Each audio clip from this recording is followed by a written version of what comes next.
nous avons deux axes. Nous avons l'axe tuberculose, nous avons l'axe pharmacologie. L'axe tuberculose, comme je vous l'ai dit tout à l'heure, qui développe des méthodes de diagnostic qui vont pouvoir faciliter le diagnostic des tuberculeux. Diagnostic de la tuberculose parmi des suspects tuberculeux qui viennent à l'hôpital Jameau ou dans un centre de santé quelconque. Salut à tous et bienvenue à ceux qui nous rejoignent aujourd'hui et qui nous découvrent pour la première fois. Dans le cadre de notre émission Profil scientifique, notre invité est le professeur Apenla Véronique, enseignante chercheuse au département de biochimie à l'université de Yaoundé 1 et par ailleurs coordonnatrice du réseau Cantam Cameroun ainsi que responsable du laboratoire de recherche en tuberculose et pharmacologie situé en Colbison.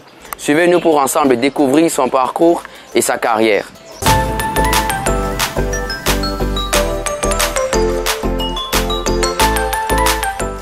Professeur Apenla, bonjour. Bonjour. Merci bien de nous avoir accueillis dans votre laboratoire de recherche sur les tuberculoses. Alors, tout d'abord, nous souhaiterions savoir concernant votre parcours. Il est bien vrai que vous êtes entré à l'université en 1976, mais vous avez interrompu votre cursus pour aller du côté de la France. Et c'est là-bas donc que vous avez obtenu votre DEA à l'université de Nantes en 85. Mais avant tout cela, revenons un peu au secondaire. Quelle série avez-vous faite et pourquoi avoir fait cette série-là?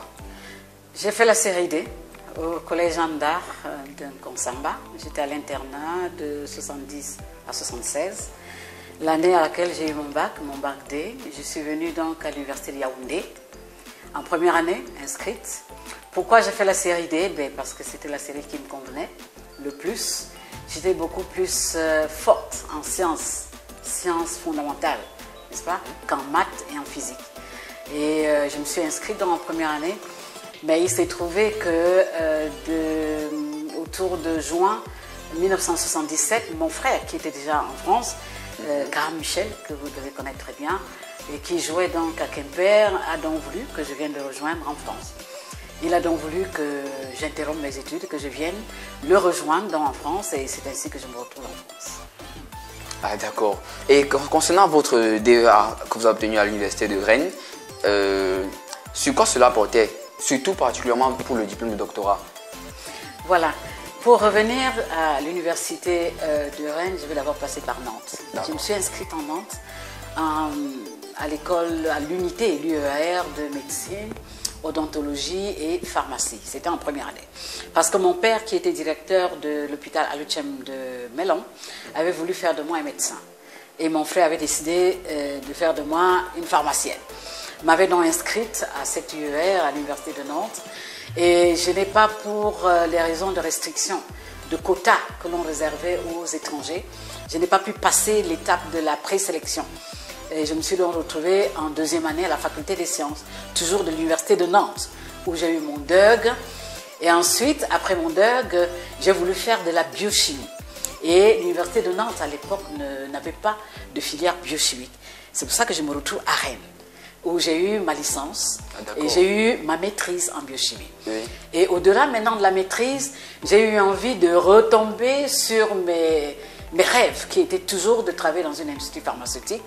Et il y avait donc une filière qui était présentée par l'université de Nantes à l'époque, toujours le même Nantes, l'université de Nantes où j'ai commencé, qui me retrouve donc en DEA. Je reviens en DEA, donc à l'université de Nantes, pour préparer un DEA de pharmacochimie, qui avait un débouché en industrie pharmaceutique. C'est comme ça que je repars à Nantes pour obtenir donc mon DEA en pharmacochimie.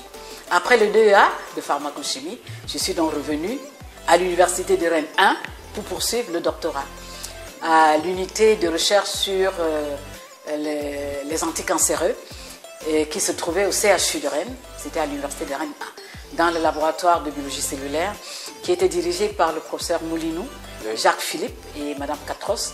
Et c'est dans ce laboratoire que j'ai eu donc mon doctorat unique en 1990, n'est-ce pas, sur les anticancéreux de synthèse.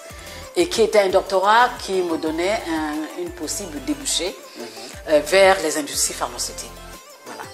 Alors les industries pharmaceutiques qui traitaient les problèmes de cancer. Industrie pharmaceutique, vous savez, l'industrie pharmaceutique, ça développe les substances à usage de santé. Ça peut être les anticancéreux, les antibactériens, les antimicrobiens. Ça peut être n'importe quel type de drogue qui peut avoir un usage au niveau de la santé. Donc, et c'est ainsi qu'après ma thèse, j'ai contacté Ron Poulain d'ici à Douala, qui était dirigé par le docteur Gaïa Flambeau. Et j'ai contacté aussi l'IMPM, qui a été à l'époque dirigé par le professeur Abondo, et qui ont accepté de me recruter si jamais je rentre au Cameroun. Ah, d'accord. Maintenant, on comprend mieux la raison pour laquelle vous êtes rentré au Cameroun. La raison réelle, en fait, c'est que j'avais ma fille qui avait à l'époque 2 ans, dont le père était rentré déjà au Cameroun. Et je l'ai suivie, tout simplement. La fille était avec le père? La fille était avec moi. Ah, okay, était avec moi, donc j'ai vous. eu ma thèse avec ma fille en main. Ah, d'accord. Je rentre dans le Cameroun, c'était dans le feu Ben Alain, c'est pour ça que je porte le nom Beng, de Beng Alain qui est devenu mon mari par la suite. C'est donc à cause de lui que je rentre au Cameroun. Je rentre et je m'en vais donc chez Ron Poulain, malheureusement ils étaient en cessation d'activité. Oui. Je m'en vais à l'IMPM aussi, cessation d'activité. Et on a donc cherché la voie pour être recruté à l'université de Yaoundé à l'époque. Et c'est comme ça qu'en 92, j'obtiens donc l'inscription, le recrutement au département de biochimie, qui était dirigé par le professeur Biapo, qui est toujours là, malade, mais elle est toujours là, notre premier chef de département de biochimie de la fac sciences de l'université, maintenant de Yaoundé 1. Mais à l'époque, quand je venais, c'était encore Yaoundé. Oui, Yaoundé. Donc j'ai été recrutée par M. Roux, qui était le doyen de l'époque. Alors, durant vos années de DEA et de doctorat en France, combien de femmes étiez-vous? Peut-être ça nous permettrait de comprendre le contraste avec le cas du Cameroun. Oui, merci pour la question. Vous savez, compte tenu du contexte africain, de nos cultures et de l'impact que ça peut avoir dans l'éducation et même dans les événements de la société, on n'aurait jamais autant de femmes ou de jeunes filles inscrites ou éduquées que dans les pays européens. Moi, j'ai eu la chance par mon père et par ma famille de passer toutes mes études universitaires là-bas. Et il y avait beaucoup plus de femmes, il y a beaucoup de femmes. Et dans les années 2020-2021, on comptait 56% de femmes dans les UER de fac sciences. Et un pourcentage qui allait jusqu'à 73% pour ce qui concernait les facultés d'art, lettres et de langue. Ça, c'est en France. Voilà. Et dans notre laboratoire particulièrement, on était 3 femmes, 3 filles qui étaient dans notre laboratoire, là, le laboratoire de biologie cellulaire, GRETAC. Et à côté de nous, on avait 2 hommes. Donc vous pouvez voir le quota. Le contraste, il est imposant. Il est imposant. Oui. Les femmes sont très éduquées, les femmes, il y a presque une égalité, enfin déjà, vraiment, quand on part de l'Afrique vers les pays étrangers, ils ont un environnement, ils ont une culture, ils ont une manière de faire qui donne la possibilité aux jeunes filles et aux femmes de développer leurs capacités autant que les hommes et de réussir dans tous les métiers. D'accord. Alors, vos travaux de recherche portent sur l'étude des substances naturelles, résistance et polymorphisme génétique. C'est vrai que ça sonne un peu très fort pour le commun des Camerounais ou des élèves qui vont écouter la vidéo. Donc, pourriez-vous nous parler en fait de ce domaine de recherche-là en de termes simples?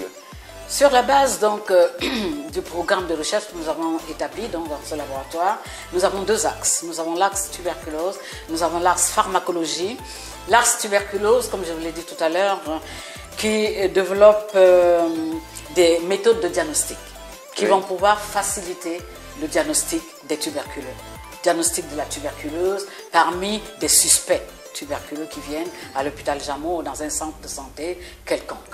Nous avons aussi un axe de recherche qui porte sur le polymorphisme génétique. Polymorphisme génétique, c'est-à-dire de maîtriser l'ensemble des espèces de mycobactéries que nous avons dans le complexe Mycobacterium et qui est à l'origine donc de l'installation de la tuberculose au Cameroun.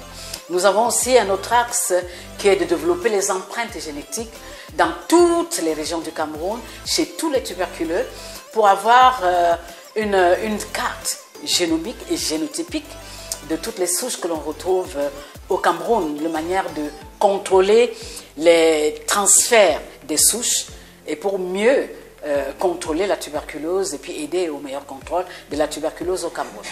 Au-delà donc de ces trois axes-là, nous avons aussi l'étude de la résistance. Nous cherchons à savoir quel est le pourcentage de résistance, quel est le poids de la résistance parmi les tuberculeux qui sont en traitement. Parmi les tuberculeux qui sont en traitement, combien d'entre eux sont réceptifs au traitement qu'on leur donne?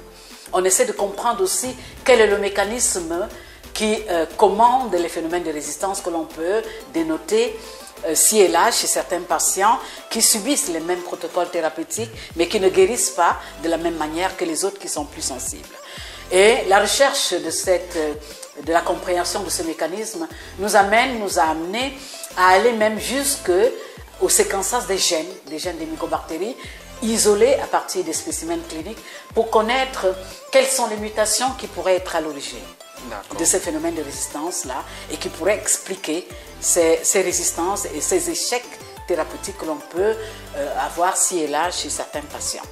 Et enfin, nous avons, pour faire le pont entre l'axe de pharmacologie et l'axe de tuberculose, essayé de développer, d'identifier au niveau des ressources naturelles des plantes de la pharmacopée, voir avec l'aide de certains tradipraticiens quelles sont les plantes qui sont utilisées par les tradipraticiens pour soigner les infections respiratoires, les maladies respiratoires, y compris la tuberculose. Et de là, par exemple, isoler ou identifier des candidats qui pourraient être utilisés par des industries pharmaceutiques pour produire de nouveaux médicaments antituberculeux que l'on pourrait mettre à la disposition de nos malades et pour améliorer leur santé. D'accord. C'est ça. Rappelant justement que nous sommes dans votre laboratoire, c'est-à-dire celui destiné à la recherche sur la tuberculose et pharmacologie, qui est justement un laboratoire financé par le Cantam. Alors, ce que nous souhaiterions savoir, c'est comment êtes-vous parvenu à gagner ce financement pour mener à bien vos travaux de recherche afin que cela puisse édifier les jeunes chercheurs qui eux aussi souhaiteraient voir leurs travaux de recherche financés? En fait, quand je suis recrutée à l'université de Yaoundé, je cherche donc à m'introduire dans un laboratoire de recherche. Oui. Après être recrutée pour l'enseignement, je voulais bien développer l'aspect recherche. Et par des renseignements obtenus par mes collègues, on m'informe qu'il y a un centre de biotechnologie qui existe et que je devais m'y rapprocher. Et le centre est dirigé par le professeur Titandji de l'époque, Vincent, l'ancien recteur de l'université de Boya. Et je viens donc ici au centre de biotechnologie, je rencontre le directeur et je lui présente mon besoin donc de collaborer et de rentrer dans un programme de recherche. Il m'a demandé en quoi est-ce que j'étais compétente, quelles étaient mes formations antérieures et je lui ai dit que j'étais formée en pharmacochimie à l'université de Rennes 1, beaucoup plus destinée aux industries pharmaceutiques. Il m'a dit que pour le moment, au niveau de notre pays, au niveau même de la région, il était difficile de voir des industries pharmaceutiques qui développaient vraiment de nouvelles molécules à partir des substances naturelles ou des substances de synthèse. Il m'a conseillé donc de renforcer mes capacités en biologie moléculaire afin de voir dans quelle mesure je pourrais aider la santé publique à répondre aux questionnements ou aux problèmes de santé publique liés à une infection donnée. Il m'a proposé, par exemple, vous pourriez vous former en biologie moléculaire et pour ça, je pourrais vous aider à obtenir des financements pour aller en formation, pour renforcer vos capacités dans les techniques moléculaires et effectivement développer un petit projet en tuberculose en collaboration avec le centre de biotechnologie et le centre Pasteur. Ce qui a été fait. J'ai moi-même par mes capacités obtenu la participation à des formations techniques de biologie moléculaire, 2 fois au Zimbabwe, 2 fois en Afrique du Sud, et avec le financement de l'énergie atomique qui m'a été obtenu, qui a été obtenu à travers le professeur Titandji, qui m'a donné la possibilité de me former à Tokyo, au Japon, pendant 3 semaines, aussi en technique moléculaire. Moi-même, j'ai pu obtenir des financements de New England Biolab, qui m'a amené aux États-Unis pendant 3 semaines pour une formation approfondie en technique moléculaire. Revenu donc de là, ayant formé un master en technique moléculaire, ce que j'avais appris, j'ai essayé d'implémenter la PCR dans ce centre avec la collaboration de l'OCR et du Centre Pasteur, du Centre Pasteur du Cameroun. Et nous avons publié un petit article ici dans une revue de la place. Et il se trouve que cette année-là, IDIS-TIPI lance la création des réseaux de chercheurs. 4 en Afrique. L'Afrique centrale, l'Afrique de l'Ouest, l'Afrique de l'Est et l'Afrique du Sud. Et c'est ainsi que les chercheurs d'Afrique centrale se mettent en place et viennent au Cameroun, se réunissent dans l'université de Buea pour écrire dans un projet et créer les réseaux. Et en cherchant donc des experts du domaine de la tuberculose, du VIH et du malaria, qui étaient les maladies cibles de Idis-Tipi de l'époque, on n'a pas trouvé de chercheurs qui aient déjà des capacités et des travaux de recherche en tuberculose. Ils sont allés au Centre Pasteur. Le Centre Pasteur n'était pas intéressé par les essais cliniques. Ils ont rencontré plusieurs cliniciens de l'hôpital Jameau qui ont estimé qu'ils n'avaient pas le temps ou n'avaient pas la possibilité d'intégrer ce réseau. Et c'est ainsi que je me retrouve donc contacté un beau jour, un bel après-midi, par le professeur Peter Ndoumbé, feu Peter Ndoumbé, paix à son âme, et le professeur Lequerose qui m'ont appelé pour me demander d'intégrer le réseau Cantam. Là, c'était en quelle année? C'était en 2009. Oh, d'accord. C'est comme ça donc on vient dans mon bureau me trouver avec un document que je devais signer, m'introduisant dans le réseau Cantam. Nous avons donc écrit cette semaine-là, toute cette semaine, un projet de recherche qui a été soumis à Idis-Tipi, et c'était là le premier financement de Cantam, donc Cantam 1. Et on me nomme donc principal investigateur de l'université de Yaoundé 1, oui, avec des financements pour monter un laboratoire, équiper un laboratoire, former des étudiants, etc. etc. C'est de là que part donc l'histoire, la belle histoire avec Cantam, Idis-Tipi, qui dure depuis 2009 jusqu'à ce jour. Nous en sommes à notre 14e année. On a déjà fait Cantam 1, on a bouclé, audité positif. Cantam 2, audité positif. Cantam 3, en train de se terminer. Et nous sommes en train d'écrire Cantam 4. C'est donc là la belle histoire. Donc ça veut dire que les chercheurs ont la possibilité de gagner des financements. Ce n'est pas impossible. Non, pas du tout. Il faut acquérir les aptitudes à écrire des projets. Grand writing.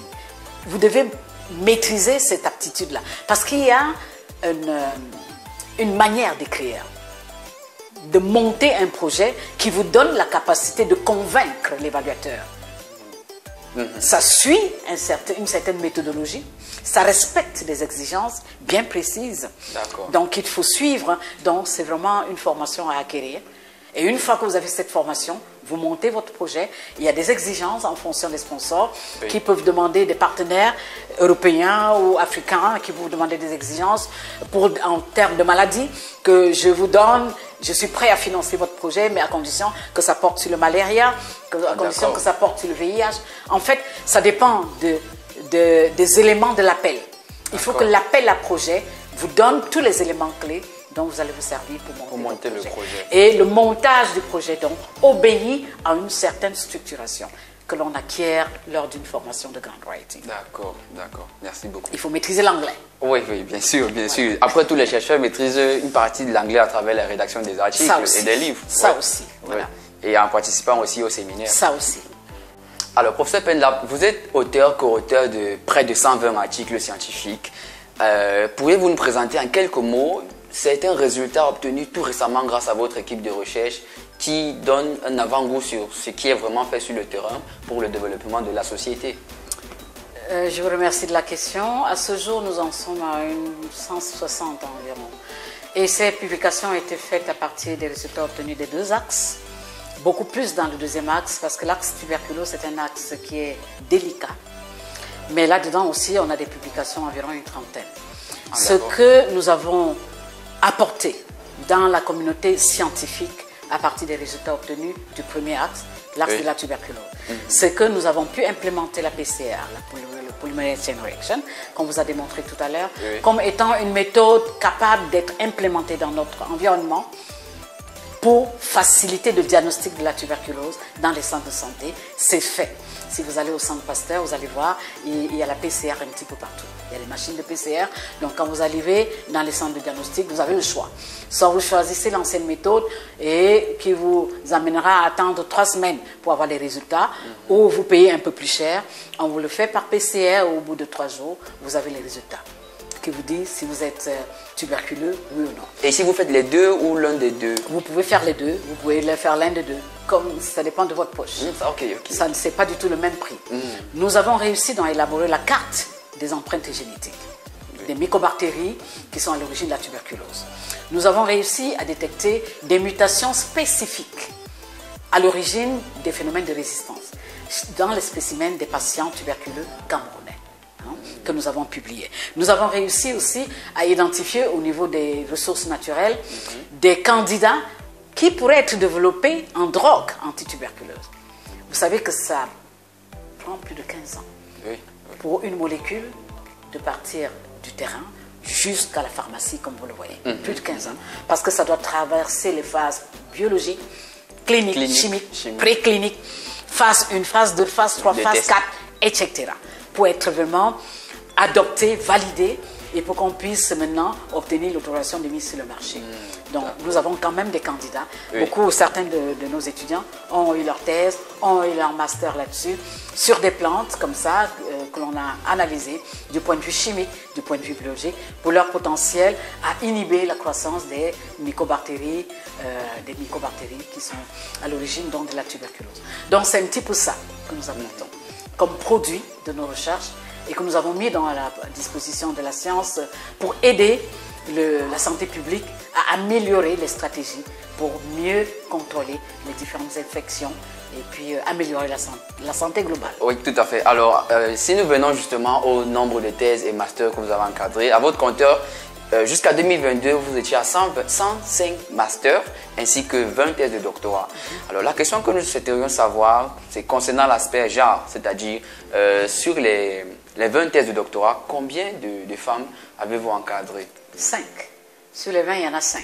Il y en a une qui, après sa thèse, est allée recommencer des études de médecine, comme Larissa, qui est aux États-Unis et qui est en 5e année de médecine.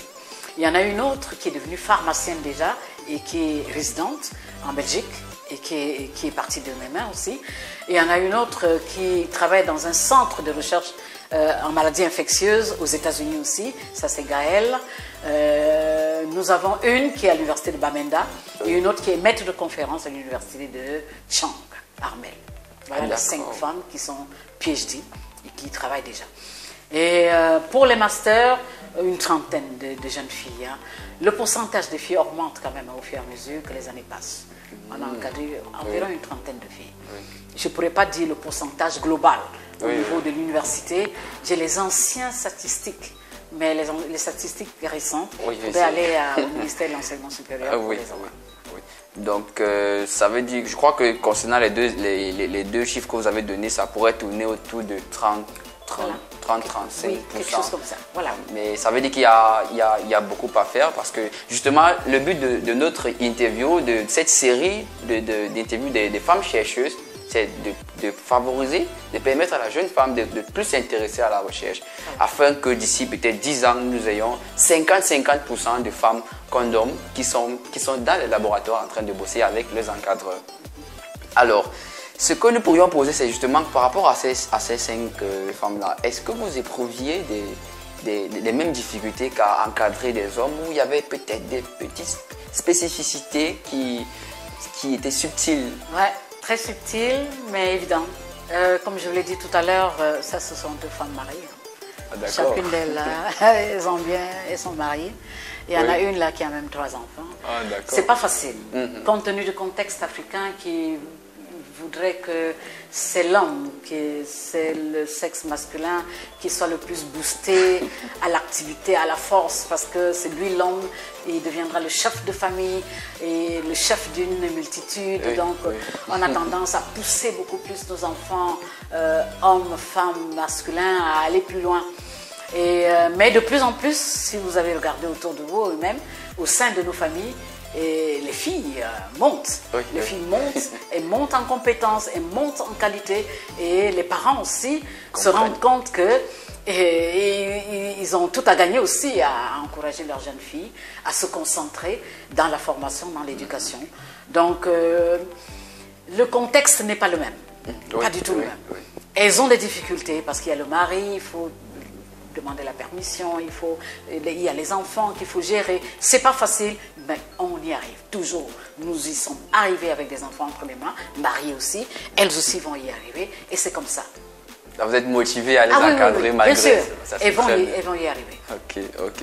Alors, quand on voit votre parcours, on se dit certainement que vous avez eu une motivation personnelle, c'est-à-dire peut-être une sorte de modèle qui vous a inspiré par le passé, qui vous a donné l'envie de vous lancer vers toute cette carrière-là. Alors, pourrions-nous savoir si vous aviez eu un modèle, c'est-à-dire peut-être un savant ou alors peut-être un contemporain qui vous a vraiment titillé à vouloir faire la science d'une manière générale et votre carrière? En termes de savant ou de science, Oui. je dirais Pierre et Marie Curie. Pierre et Marie Curie, parce que Marie Curie, avec son mari Pierre, ont obtenu le prix Nobel de physique. De physique. N'est-ce pas, pour la découverte de la radioactivité vers les années 1903. Et ensuite, Marie Curie, après la mort de son mari, a eu en 1911 prix Nobel de le prix Nobel de chimie, la découverte du radium, qui a permis d'ailleurs même de détecter comment on appelle, dans le corps des accidentés de guerre, tu vois, les impacts de balles, n'est-ce pas? Et parce que c'est une femme, n'est-ce pas? Elle nous a ouvert le chemin, et c'est pour ça d'ailleurs qu'elle a été enterrée au Panthéon. Elle est enterrée au Panthéon depuis 1995, c'était à l'époque de François Mitterrand. Donc ça, c'est mon modèle scientifique. Marie Curie, Pierre et Marie Curie. Bon, en termes de modèle, ici au Cameroun, peut-être d'abord à l'étranger aussi. Je commence par Jean-Philippe Moulineau, qui était mon encadreur de thèse. C'était quelqu'un qui m'a appris la finalité, toute finalité de la réussite dans la vie, c'est-à-dire la rigueur, c'est-à-dire la qualité, la compétence, c'est-à-dire toujours jouer avec l'excellence. J'ai appris ça de Moulineau. Le professeur Moulineau n'avait pas une seule tache de sa blouse pendant les 7 années que je passais dans son laboratoire. Très clean, très propre, très excellent, même dans sa présentation des programmes de recherche. Oui. Donc ça a été vraiment l'idéal pour nous tous. Il a créé une société qui a mis sur le marché Nutrialis, qui est une composante alimentaire qu'il a proposée aux cancéreux en France, qui est un complément alimentaire dépourvu de polyamines. Vous savez, les polyamines, ce sont des amines que les cellules cancéreuses aiment. Hein? Donc, oui, ça stimule la prolifération cellulaire cancéreuse. Donc, il a proposé ça comme les céréales, un peu comme vous voyez quand on est aux enfants, et que l'on propose donc aux cancéreux qu'ils consomment pendant leur chimiothérapie dans tous les hôpitaux de France. Ça s'appelle Nutrialis. Donc, il a eu 4 brevets. C'est ça, mon premier vraiment homme idéal. Ensuite, quand je suis revenu au Cameroun, vous avez d'abord le premier directeur du centre de biotechnologie, qui est le professeur Titanji. C'est lui qui m'a tenu la main et qui m'a montré qu'il y avait une porte ouverte vers la biologie moléculaire à travers laquelle je pouvais réussir et aussi valoriser mes compétences en pharmacologie. Et c'est vraiment à partir de lui que j'ai eu mes premiers financements de l'IAE qui ont permis que je me forme en biologie moléculaire pour devenir ce que je suis aujourd'hui. Il a formé aussi, créé le 2e centre de biotechnologie à l'université de Boya. Il a été recteur à Boya, etc. Nous avons aussi, à travers les mentors, je les appelle tous les mentors, professeur Lequerose, le feu professeur Ndoumbe, Peter Ndoumbe, c'est eux qui ont ouvert la porte de mon accession vers le réseau Cantam et vers Iristipi, parce que au-delà du réseau Cantam, j'ai été à l'intérieur du réseau Cantam, coopté par Iristipi comme consultant, comme expert pour la région de l'Afrique centrale. Donc j'ai été expert représentant de l'Afrique centrale à l'intérieur de l'Union européenne pendant 4 ans, jusqu'en 2012. Donc c'est vraiment à cause de leurs mains qui m'ont tendu. Je veux citer aussi le professeur Njine Thomas, qui était mon ancien doyen, qui m'a aidé à obtenir l'habilitation à diriger de recherche. Et là, m'a encouragé à poser ma demande au SCAC, à qui je dis merci, hein, pour obtenir la première bourse pour aller en France, faire donc mon HDR en 2007 dans mon laboratoire. Et c'est à cause de cet HDR que je suis devenue maître de conférence, professeur titulaire, ensuite professeur émérite. Je rappelle que HDR, si c'est habilitation à diriger les recherches. Habilitation à diriger les recherches, que j'ai obtenue à l'université de Nantes. Donc au-delà de tout ce monde-là, vous avez donc le professeur Toumi Francine. Francine Toumi, c'est vraiment une de mes petites modèles aussi, hein, vraiment un rôle modèle parce qu'elle a créé Cantam, elle a été le premier coordonnateur de Cantam 1. Je chemine avec elle depuis 14 ans C'est une qui a eu tellement de prix, tellement de awards, tellement comme professeur Légué, pareil. Ils sont internationalement connus, donc vraiment toutes ces femmes-là sont mes rôles modèles et puis que je suis vraiment de très près dans leur rayonnement scientifique, leur rayonnement international. Et c'est vraiment des modèles pour les jeunes filles scientifiques du monde et puis de la région et du pays. Vu votre parcours, on serait tenté de croire que vous êtes, disons, vous avez atteint le summum de votre carrière, mais qu'à cela ne tienne, auriez-vous encore des projets ou des défis futurs? C'est vrai que je suis déjà émérite depuis janvier 2022. Je suis fière des étudiants que j'ai encadrés. Tous sont des cadres, quelque part, là où ils sont. Ils font ma fierté. Mais j'ai encore des doctorants sous votre aile. Sous mon aile. C'est la raison pour laquelle je dis merci au professeur Sousso, recteur de l'Université de Yaoundé 1, pour m'avoir autorisé encore ces 2 années de contrat de collaboration qui sont renouvelables une fois, mais pour me permettre de finaliser l'encadrement de ces étudiants de thèse et de master qui sont encore sous ma houlette.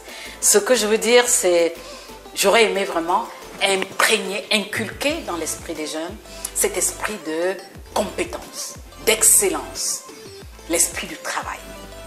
Parce que on a souvent tendance à dire les Européens, ils sont plus, non, ils sont pas plus intelligents, non. Nous avons des enfants très intelligents autour de nous. Tout ce qu'il faut, c'est la volonté de développer nos propres valeurs intérieures pour devenir des gens modèles, pour devenir des gens qui vont aider le monde à avancer, dans quel que soit le domaine. Et donc le Cameroun. Et ça recommande, et donc le Cameroun. Nous avons vraiment la cible de l'horizon 2035 qu'a prôné le président Paul Biya. Oui. Nous devons l'aider à atteindre cet objectif-là. Donc nous avons le devoir de former nos jeunes à l'excellence et à la compétence et au travail. Ce n'est qu'avec ça que nous allons développer le pays et rendre le pays émergent. D'accord. Alors, parvenu au thème de notre échange, nous souhaiterions, si possible, que vous laissiez des conseils aux jeunes filles, aux jeunes femmes qui souhaiteraient avoir une carrière comme la vôtre, mais qui peut-être auraient des difficultés à cause du fait qu'elles croient qu'elles sont uniquement des femmes. Auriez-vous des conseils à leur donner pour les motiver? Oui, je leur dirais de se rapprocher des aînés. Professeur Légué, elles sont nombreuses, hein, professeur Ngongan, j'en ai cité même certains, j'en ai laissé d'autres. Il y en a beaucoup autour de nous, de se rapprocher de ces modèles en sciences. Ça peut être des hommes, ça peut être des femmes, n'est-ce pas, qui peuvent leur montrer le chemin. Si elles ont choisi la recherche, ça veut dire qu'il faut de l'endurance. Il faut être déterminé. Il faut être compétent, il faut accumuler le savoir-faire. Si vous n'accumulez pas le savoir-faire, vous ne pouvez pas réussir. Parce que la recherche demande que vous accumuliez le savoir-faire, que vous transformez en produit de recherche et que vous valorisez ces produits de recherche. Si vous n'avez pas les compétences, vous n'y arriverez jamais. Ça demande que vous ayez de la rigueur dans votre manière de faire. Que vous ayez déjà un plan de vie aussi, un plan de carrière déjà bien élaboré, que vous soyez convaincu de ce que vous voulez faire et que vous y mettez de la volonté. Quand vous y mettez de la volonté, n'est-ce pas, vous vous organisez, vous êtes discipliné, vous êtes rigoureux, vous aimez le travail, alors vous pouvez que réussir. Vous ne pouvez que réussir. Et surtout, beaucoup de patience, beaucoup de patience à tous les chercheurs et à toutes les chercheuses particulièrement.